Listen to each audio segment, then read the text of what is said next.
we don't think that Tennessee football is going to make the college football playoff this year. It would be, if they did, that's great for the program. If they don't, I think most of us think that's fine. It's still a 14 playoff. But in 2024, when Nico Iamaleava starts, I don't have the sound effects, forgive me. And when the playoff expands to 12 teams, I think Tennessee should expect to make the playoff that year.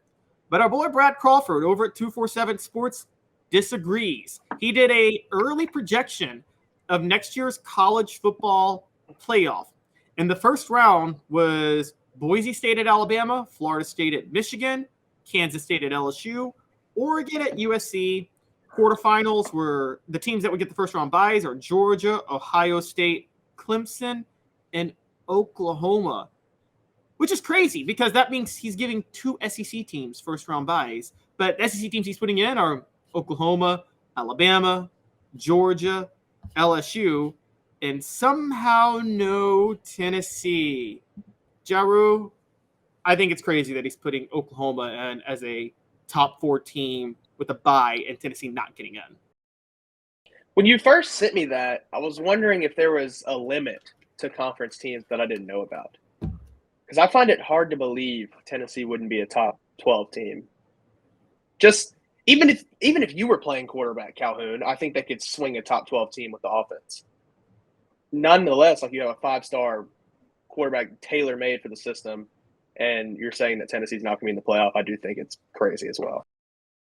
Yeah, it's absolutely ridiculous. And you're right. It's technically there's a limit. The limit is 7 conference teams because, you got the top six conference champions and then the top 6 wild cards. So technically you can't have more than 7 teams in your conference. But yeah, I think the thing that drives me crazy is I'm wondering where he's getting this Oklahoma pick from. One, we've seen Oklahoma's schedule in 2024. They get the most brutal draw possible. And on top of that, I'm not much of a believer in Brent Venables, quite honestly. There's a long history of having of red flags being raised when defensive coordinators wait forever to get head coaching jobs. Now, yes, you could say that was the case with Kirby Smart, but as everybody knows, Kirby Smart, he was waiting for the right job. He had other offers. He just didn't want to take those offers because why take those offers when you can wait for the right job to open? Brent Venables had trouble finding a job for a long time. That's a red flag. And then Oklahoma's got a brutal draw, and he goes from that to saying that Oklahoma's going to be a top 4 seed in next year's playoff. I'm sorry, that just makes no sense to me. And I mean, I think, gun to your head right now, Drew, Tennessee or Oklahoma, who would you say would get a playoff bid? I would say Tennessee. I mean, I don't think you talk about Venables. I think Venables is a great defensive coordinator, which is fine. But I don't like the idea in 2023 of hiring defensive-minded coaches because the game is going away from, they say defense wins ball games, but it's not very often that we still have, I think back to just LSU, Alabama in 2011 where it was like 9-6 because both defenses were just absolutely dominant that game. Like, I don't think we have that anymore. I think that part of the game is gone. I think you have to have an offensive-minded head coach really at this point. Yes, Kirby Smart's an exception, but he's also not – he doesn't turn away from the offense completely like I feel like Venables has at Oklahoma. Like, I feel like Kirby Smart still influences his offense to some extent. Here's the rule with defensive versus offensive coaches. If you're going to have a defensive coach – then you can only win with Jimmys and Joes, not X's and O's. Like, you have to have better Jimmys and Joes than everybody else because defense is run by talent. I mean, last year, Tennessee, Georgia. Tennessee had the schematic advantage, but Georgia had the Jimmys and Joes on defense, and there was just nothing Tennessee could do no matter how much Josh Heupel schemed with his offense. You're not going to get Jimmys and Joes on that level at Oklahoma. You're just not. I mean, it's a good job. You can't get what Georgia or LSU or Ohio State can get. So, yeah, you need more of an offensive mind at that point. And, yeah, I just think it was ridiculous that they had this idea of Oklahoma getting in there. I understand Boise State because you got one group of 5 teams going to be getting in during this new system. I will say Florida State and Clemson both getting in. Sorry, don't buy it. I don't think the ACC is ever going to have more than one team get in. And honestly, with the SEC and Big Ten getting as loaded as they are, I think you're really cheapening the integrity of the college football playoff if you put multiple teams from other conferences in. Honestly, I think, Joe, between me and you, I don't know how you feel, but I think the SEC and the Big Ten should be the only conferences that should be allowed to have multiple teams in 2024. because it's just going to be so loaded. I think the ACC could swing a second team. I just don't see it being Florida State. That one's kind of strange because am I missing something? Does Florida State have a lot of momentum right now that I just haven't? Do I live under a rock? Sorry, what were you going to say? Because if you told me to pick a second ACC school right now that might have a chance, I would say if Miami rebuilds their roster, they might have a chance at 24. I don't see Florida State going from where they are right now to a 12-team playoff. It is hilarious you say that because I've been ranting about that. Dave will tell you for 2 months now. I've been on the soapbox that Florida State's the most overrated team in all of football. They went 10-3 last year. And remember, Mike Norvell was borderline on the hot seat. Remember, went 5-7 in 2021, and he was on the hot seat, and they went 10-3, and there was this idea that he turned it around. But just in case you're interested, Jaru, yes, they beat LSU, which was LSU's first game under Brian Kelly, and that was the flukiest game of all time. LSU should have won that game if they play LSU at the end of the season. LSU's kicker forgot to do his one job. Yes. Kick. Exactly. If they play at the end of the season, that's a blowout in LSU's favor. And LSU wasn't ranked. So Florida State played 3 teams that were ranked at the time. Wake Forest, NC State, and Clemson. Guess what? They lost all 3 of them. And they went 10-3. It's not a good group. No, not a good group at all. Their best win was the only team they beat that was ever ranked all year was LSU. And again, that was at the beginning of the season when LSU was unranked, and that wasn't the same LSU team that beat Alabama weeks later. So it's laughable to me that people are this high on Florida State. I think it's because they did very well in the transfer portal this offseason, but Jared, we're going to start seeing this get exposed this year. People are really hyping the transfer portal in terms of building up talent. It doesn't work the same as in recruiting. There is still a chemistry factor that you can't just throw a hodgepodge of talent together and immediately maintain what you're doing. That's why I think what Josh Heupel does with the transfer portal is so good. Because you think of a Dante Thornton. Tennessee has recruits that can play wide receiver, but they were missing that third, fourth guy who they need to be able to play right now. You go pick up Dante Thornton. He's capable. You throw him on the field. He can go. You think of a John Campbell. Tennessee needs offensive line help this season, so they go out and get an offensive lineman who they can put on the field right now. Same thing with Andrej Carrick. You don't see Josh Heupel building his program with the transfer portal. You only see him filling needs with it because let's say even if Tennessee missed out on every wide receiver in the transfer portal this cycle for some reason, you still had a couple guys on the roster you could probably put in that position and still be successful. I don't think – I'm with you, especially in sports like football or basketball where chemistry – basketball especially you saw with chemistry where it's like the utmost importance. You can't build a program with the transfer portal. I just don't think it works. Yeah, you can't. You have to get – you can get a couple of weapons in where you need it and maybe even a quarterback, and then that's where your advantage. I mean, let's talk about last year. Everybody underrates the reason Tennessee was so successful last year is they returned so many starters from the year before. They had such a level of familiarity playing with each other, honestly, and that outweighed whatever they got in the transfer portal, which they got some help, and you're right, they got help this year. But, yeah, I agree. Heupel's done a much better job going about it.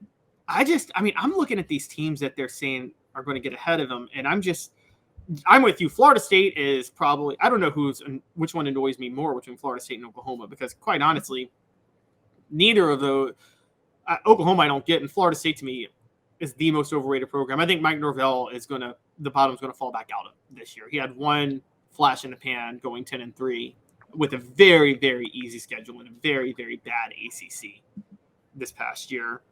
A couple other people he has. Kansas State is a projected team, but again, you got to have a Big 12 champion in there because of the whole 6 conference champions in this 12-team playoff. So Kansas State's in there. LSU, I understand. Oregon and USC. Oregon because you got to have a Pac-12 champion, and it can't be USC because they're going to be in the Big 10 at this point. And then, yeah, Georgia, Ohio State, Michigan. I get all those. Clemson, fine, but that's probably the only way you consistently see 2 ACC teams is if Clemson gets upset in the championship. Yes, exactly. Because then you have to put 2 in.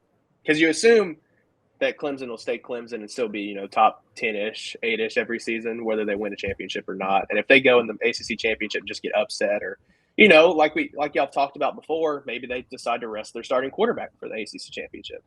Because why would you want to risk an injury a week or two before the playoff and then they get upset? I bet that's an easy way you can see 2 ACC teams every season.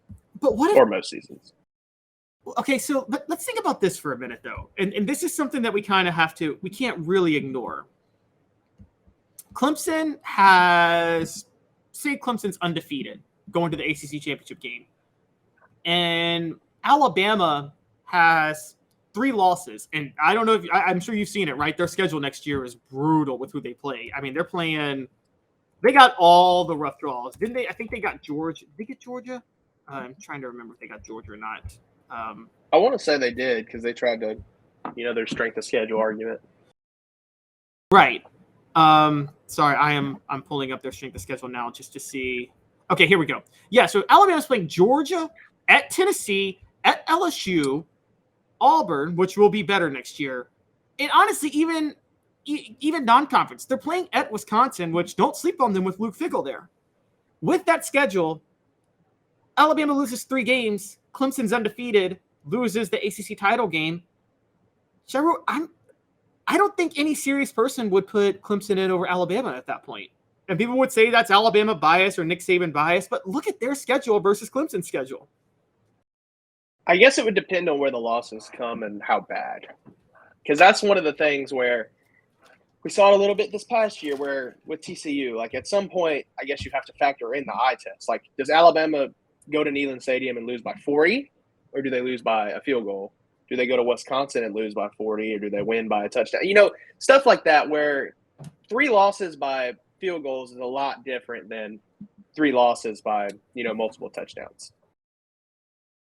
Yes, that's true. But and so you're right. They do have to actually make them games, which I think we all think they will. But I think Wisconsin, Georgia, Tennessee, and LSU are all better than every single team Clemson's going to play in 2024. And so that's really the big problem for me is that, this is where I'm kind of at, like, with the ACC and these other ones, you should have to win your conference at this point if we're going to do these top 6 conference champions, because these wildcard teams, again, I'm sorry, Clemson, you lose the ACC title game, you're out. This is, given what the SEC and the Big Ten, too, to their credit, the Big Ten's going to have to deal with this, too. If you're playing Ohio State, Michigan, and Penn State in a year, and you have 3 losses, that's the same. Those are all 3 tougher teams than anybody else. So this is my thing with the playoff. I don't see how you could make the case for a second ACC team and also for Oklahoma getting a top 4 seed. That just ain't happening. By the way, Alabama visits Oklahoma next year, too. So Brad Crawford thinks that's going to be a really brutal game for them.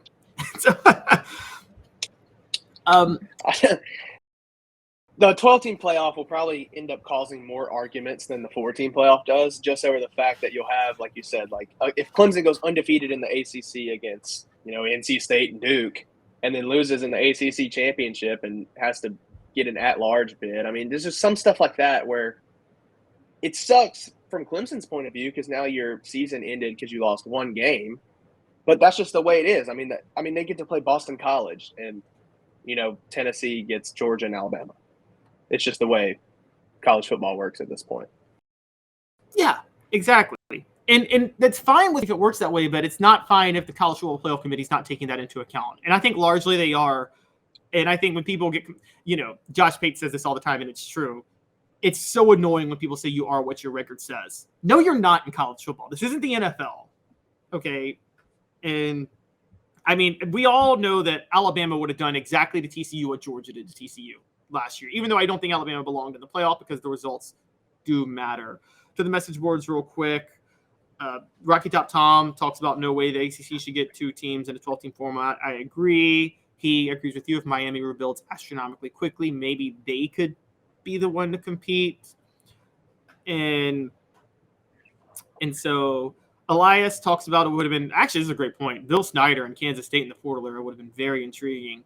Joe, you may not know this, but funny story, Tennessee was expecting to play Kansas State in the national title in 1998, but Kansas State was upset by Texas A&M, and the Big 12 title came. Texas A&M had Brandon Stewart at the time, who was Peyton Manning's backup at Tennessee and transferred because he lost the job to Peyton Manning. And I'm going to say something that Tennessee fans don't like to hear. Tennessee probably wouldn't have beaten Kansas State. Not because they weren't better, but because John Chavis had no idea how to stop the triple option at that time.